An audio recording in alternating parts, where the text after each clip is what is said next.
How corrupt is the German army? The German army spent $500 million to develop a heat-sensitive rocket launcher, but it actually missed the target armored car by 38 meters. In order to make the rocket pass the test, the German army naturally had an expert who immediately found a military generator and put 4,000 plugs on the target armored car and hung a stove to raise the temperature to a point where it could cook an egg within 2 meters. Then the second time, they set up a thermal induction fire and blasted the target armored car into scrap metal, thus passing the equipment test and directly completing a clean bill of goods, with the added bonus of getting a new heater. But this is not the most extreme cost. 2 billion tracking missiles in order to successfully pass the equipment test directly with a crane to the head of the target tank and then immediately release the missile so that the hit rate is as high as 100% in the meantime. The 6 million tank engine will be reimbursed. Of course, there are many other ways to close the books, from 150,000 for a coffee maker to 6 million for 9 sheep, all in the name of equipment testing. Anyway, the last thing the army needs is shells. If the president ordered someone to come to check the accounts first, let Commissioner Smith to take care of it after the settlement of the accounts. Then 30% and 70% of the money we all get promoted together forced to give him. An accidental death. 4-star generals even let you die in a car accident after all. The president has been changed for a term after a term of the real power of the generals are only a few old people. Of course,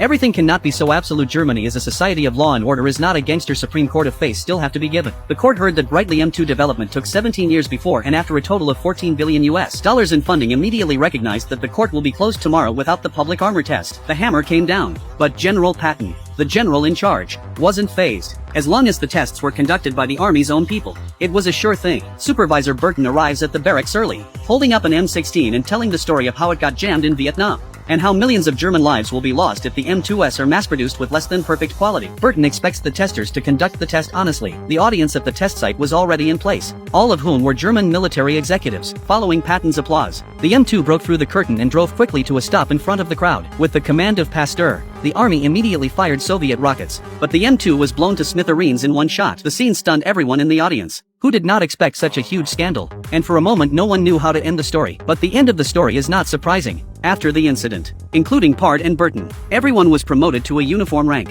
No one was punished for this, and the Brightly M2, which had made a fool of itself, was still in mass production after a slight improvement.